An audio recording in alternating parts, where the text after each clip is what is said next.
Coming up on Lindenwood News, now the tornado season has officially begun. We learned how to stay safe when the weather takes a turn for the worst. Plus, a bill clears the state Senate, the changes that could be coming soon to Missouri roads. And then we visit a local cat cafe that's helping find homes for rescue cats. Those stories and more coming up on Lindenwood News.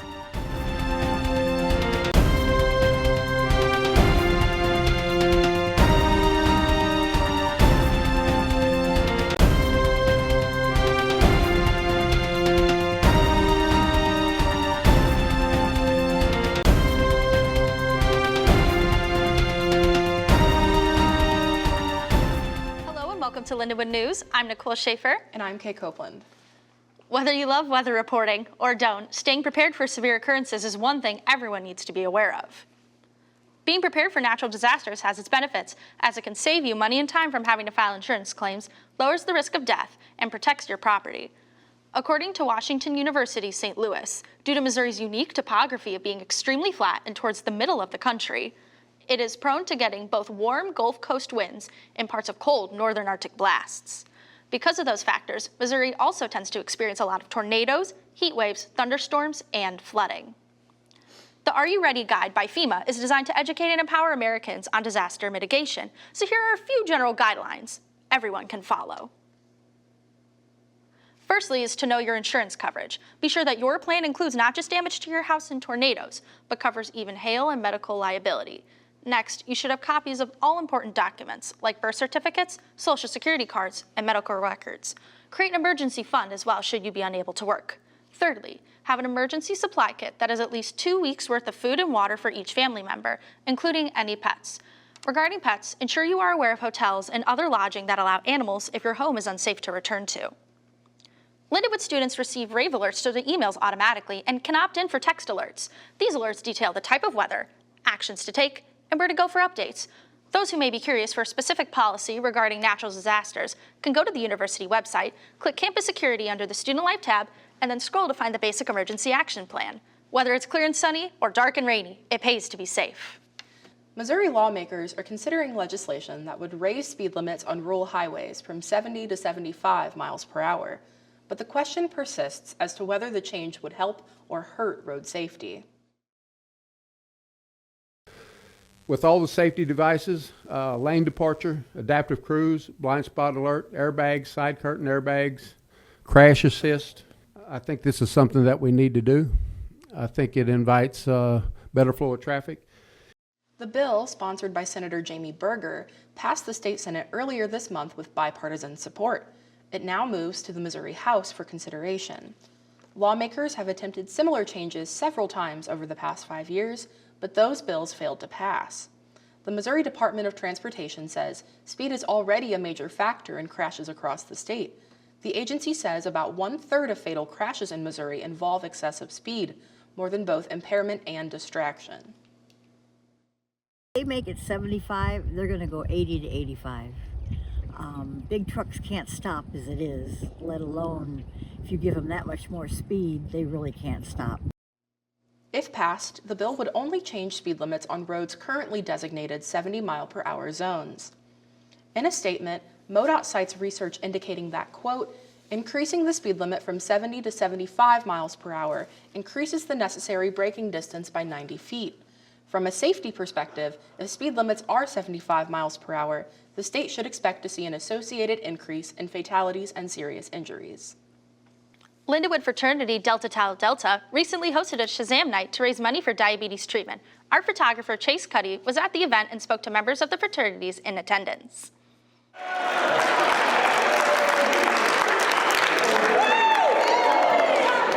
We're here at the LUCC, the Lindenwood Cultural Center, and we're having our annual Shazam night where we have 14 teams facing off to win prizes by guessing music. I mean, it really boils down to just a bunch of different campus organizations sent a group out, just having a good time, making teams, and we're doing just a various round-robin tournament to see who can name the most songs. And at the end, we're raising money for charity. End of the day, the winners get a prize.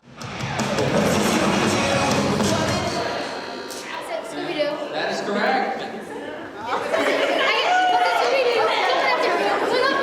So Breakthrough is an amazing organization. They are helping people of all ages with type 1 diabetes, from infants to the elderly. They raise millions of dollars a year, and we are happy to contribute to that. It's like, I grew up with a bunch of people back in my hometown. They're pretty much like family to me, and over the years, like, her friend's mom, she had type 1, and then my friend eventually got type 1.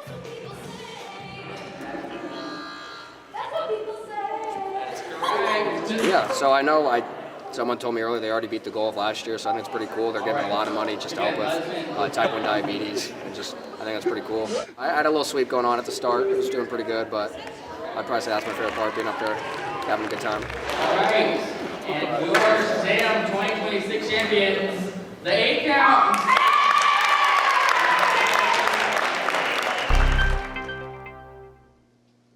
Two people are dead and dozens are injured after a plane and a fire truck collided at New York's LaGuardia Airport Sunday night. A law enforcement source says the deceased are the pilot and the co-pilot of the Air Canada regional flight from Montreal. The two people who were in the truck are in stable condition, she adds. The Port Authority says the vehicle is one of its aircraft rescue and firefighting trucks. They say it was on the runway to respond to an incident on another plane. Flight Radar 24 indicates the incident happened shortly after the plane landed. It shows the aircraft was going more than 100 miles per hour when it made contact with the truck. More than a month has passed since the start of the partial government shutdown. Among those affected, airport security workers who are not getting paid during this funding standoff. And that's causing travel-related headaches and long lines nationwide. Immigration and Customs Enforcement agents will be at 14 different airports helping with crowd control. TSA workers haven't been getting paid because of the partial government shutdown, causing many to call in sick or quit, resulting in lines significantly longer than usual. Officials say more than 450 TSA agents have resigned since the government partially shut down. Regular gas now averages $3.96 a gallon, according to AAA. That's the highest since August 2022. In 2022, gas prices went even higher to a record $5.02 a gallon. The U.S. war with Iran is causing one of the worst oil crises in recorded history. The head of the International Energy Agency says it's worse than two infamous shortages in the 1970s. Statistics from the Rapidan Energy Group show the current disruption has also outpaced the 1950s Suez crisis. The price of Brent crude remains high, despite dropping Monday morning. March Madness returned to St. Louis for the first time since 2016 over the weekend, as the first and second rounds of the men's NCAA basketball tournament took place at the Enterprise Center and didn't disappoint. This is Gavin Lugov. Graves elevates. Buries it! 2.4. The weekend started off with a March moment as Allen Graves buried a three to give Santa Clara the lead before Otega Away drilled a three-pointer as time expired to send the game to overtime, where Kentucky would go on to win 89-84 and advance to play Iowa State. The number 2 seeded Cyclones opened the weekend by rolling past Tennessee State 108-74, while Purdue did the same against Queens with a 104-71 win with Braden Smith, making history, becoming the NCAA leader in career assists. Mizzou also took the floor in St. Louis as the atmosphere felt like a Tigers home game, but the 10-seeded Tigers were outlasted by 7-seed Miami 80-66, ending their season. In the second round, Iowa State dominated Kentucky 82-63, and Purdue knocked off Miami 79-69 to punch their tickets to the Sweet 16. Over 100,000 fans filled the seats over the weekend as the Madness returned to the Lou for the first time in a decade. Cat Zen Cafe and Lounge has become hosting and adopting Outcats for more than 3 years. Our photographer Olivia Spivali spoke with the cafe's manager about how the business is making a difference in the community.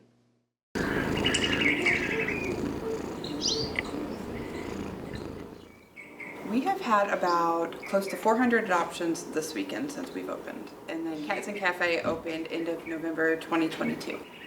It gives a great opportunity for people who are looking to bring cats into their home to come in and interact with the cats, see if any fit their vibe for their home, and then potentially adopt them. A lot of people think you have to want to adopt to come in. That's not the case at all. We have tons of people who their kids want to come and hang out. They might be allergic, so they bring their kids in for a little bit. We have lots of groups coming out to hang out. A lot of students come in to study just to hang out and de-stress. So there's lots of things to do other than to adopt.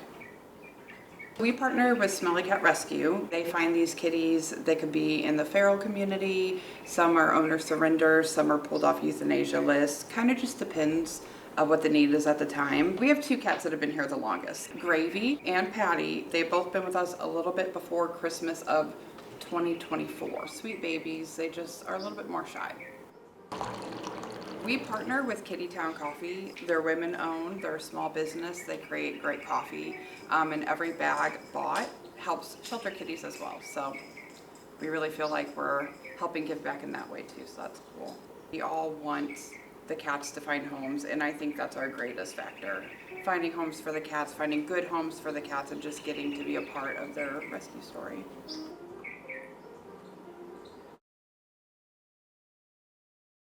Gravy and Patty are available for adoption, and you can visit them along with the other adoptable cats at Cat Zen Cafe and Lounge. Make a reservation online at catzenlounge.com or walk in to hang out with these cats or set up an adoption appointment. Support of any kind helps these kitties find a home.